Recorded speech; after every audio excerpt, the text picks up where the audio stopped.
Hello जी, मैं हूँ सुहेल। उम्मीद करता हूँ सब लोग ठीक होंगे। स्वागत करता हूँ एक बारी फिर से एक नए वीडियो में। तो यार, फॉर्मर पाकिस्तान पीसीबी के चेयरमैन रमीज़ राजा और पाकिस्तान के फॉर्मर प्लेयर भी रह चुके हैं। इनका एक ना बीबीसी के साथ एक इंटरव्यू हुआ है। एक्चुअली वो मेरी नज़रों के सामने से गुजरा और मैंने इंटरव्यू देखा। तो उसमें ना ये जो सारी पीछे जब इनके टेन्योर में जब ये पीसीबी के चेयरमैन थे, बाबर आजम कप्तान थे, सारी प्लेयर पावर कहा जाता है कि रमीज़ राजा के टाइम पे वो बाबर आजम को दी गई, हर एक पावर दी गई, कप्तान की पावर दी गई, पिचेस कैसी बनानी है वो पावर दी गई कि बाबर आजम ही डिसाइड करेगा। तो उस इंटरव्यू में ना वो जो सारी सारी कहानी थी, वो जो सब चीज़ें हुई, तो वो उन्होंने ना वो सारी जो मलबा था ना वो बाबर आजम के ऊपर डाल के तो खुद जो है वो साइड हो गए हैं।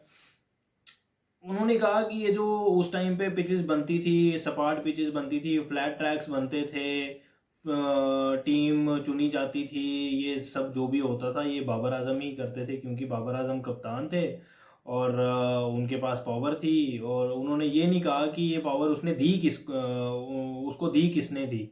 उन्होंने कहा वो कप्तान था और उसकी सुननी पड़ती थी, पिचेस कैसी बनेगी ये वही डिसाइड करता था। बाकी मैं तो सर, मेरा तो कोई काम नहीं था। मैं बस, मेरे को तो बस ऐसे ही लोग पीसीबी चेयरमैन बोलते थे बस, और तो कोई रोल नहीं था मेरा। और जो भी करता था सब बाबर आजम ही करता था। और फिर जब वो एक्चुअली उस टाइम पे जब इनका 2022 में आई थिंक ऑस्ट्रेलिया के साथ मैच हुआ था, रावलपिंडी वाली विकेट पे टोटल 5 दिन में टोटल 14 ही विकेट गिरे थे, चाहे वो ऑस्ट्रेलिया के हों चाहे वो पाकिस्तान के हों। तो वहाँ पे जब इंटरव्यू के बाद जो है वो पूछा गया था इनसे, रमीज़ राजा से, तो इन्होंने ये कहा था कि ऐसी पिचेस पाकिस्तान में इसीलिए बनाई जा रही हैं कि हम ये फास्ट ट्रैक बना के, बाउंसी ट्रैक्स बना के हम ऑस्ट्रेलिया जैसी टीम को टेस्ट मैचेस हम गिफ्ट तो नहीं कर सकते। तो दैट इज़ द रीज़न कि हमने ऐसे ट्रैक्स बनाए हैं। तो अब जाके जो है वो इंटरव्यू में कुछ और बातें निकली हैं। अब पता चल गया है कि भाई बाबर आजम तो टीम में है कोई नहीं, बाबर आजम कप्तान भी नहीं है, तो अब क्या ही कर लेगा। तो ऐसे इन्होंने चीज़ें शिफ्ट करी हैं अपने ऊपर से हटा के। अब जिस तरह से ट्रोलिंग हो रही है 2 टेस्ट मैचेस में, जिस तरह से पीसीबी के चेयरमैन, फॉर्मर चेयरमैन ये रमीज़ राजा आजकल तो कमेंट्री कर रहे होते हैं, तो काफ़ी टाइम से ये भी कहते आ रहे हैं कि बाबर आजम की रिप्लेसमेंट ही नहीं है, बाबर आजम की रिप्लेसमेंट ही नहीं है, बाबर आजम की रिप्लेसमेंट ही नहीं है। तो कामरान गुलाम को डाला इन्होंने दूसरे टेस्ट मैच में, तो उसने आते ही सेंचुरी लगाई है पहली इनिंग में 118, दूसरी इनिंग में शायद 30+ कुछ किए थे उसने। तो वहाँ पे भी मुंह बंद हुआ थोड़ा सा। तो अब जो सारी वो रिस्पॉन्सिबिलिटीज़ थी, वो जो सारे इल्ज़ाम थे, तो वो उन्होंने सारे शिफ्ट कर दिए बाबर आजम के ऊपर। सारा मलबा जो है वो बाबर आजम के ऊपर डाल दिया है कि ये भाई, ये जो करता धरता था सब कुछ बाबर आजम ही था, मेरा कोई रोल इसमें नहीं है। यार देखो, वक्त से पहले अभी बाबर आजम मसई, आई थिंक 4 साल हुए थे उसको, अभी 4-5 साल हुए थे डेब्यू किए हुए पाकिस्तान के लिए। इन्होंने उसको कप्तान बना दिया।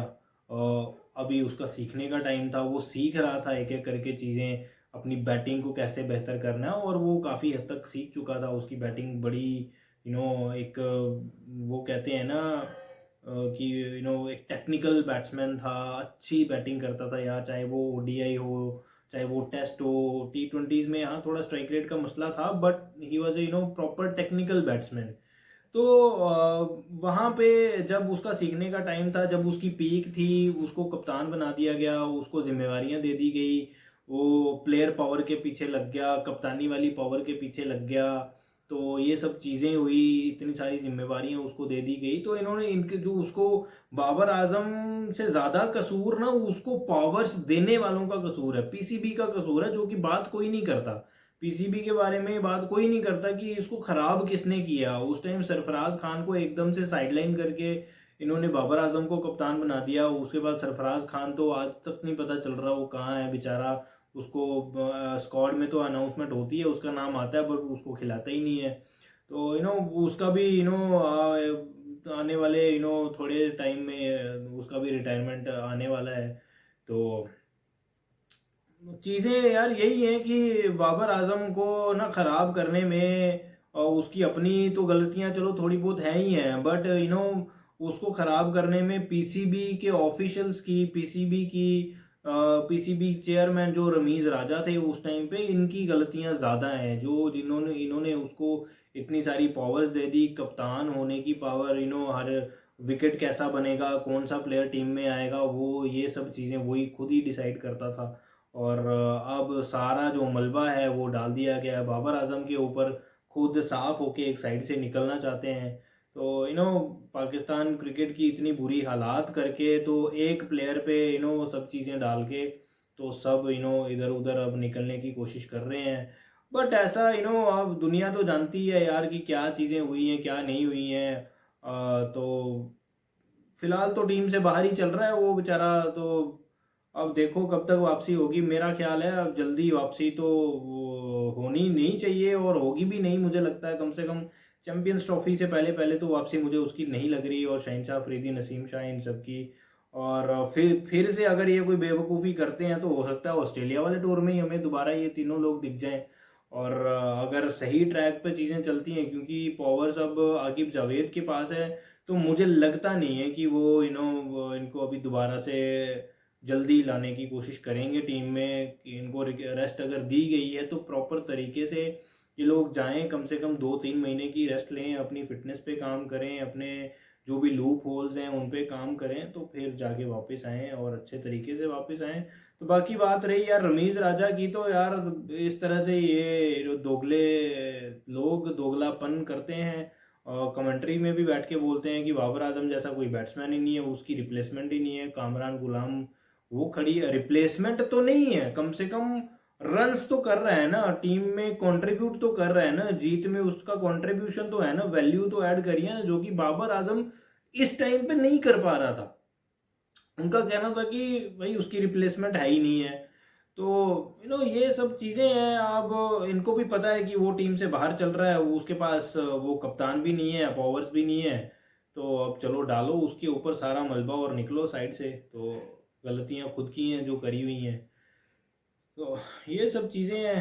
तो इनका यार वो शुरू से ही पीसीबी का, प्लेयर्स का, ये ये चलता ही आया है। जब से मैं क्रिकेट देख रहा हूँ तब से इनका तो मसले रहे ही हैं पीसीबी और प्लेयर्स के अंदर। तो अब देखते हैं यार इनका करियर ना ख़राब हो, बाकी यही है यार। तो वापसी करें जल्दी ये लोग और रन्स देखने को मिले बाबर आजम के बैट से, जो कि हर कोई चाहता ही है। तो फिलहाल इस वीडियो में इतना ही, मिलते हैं एक नई वीडियो में। तब तक के लिए take care and bye bye.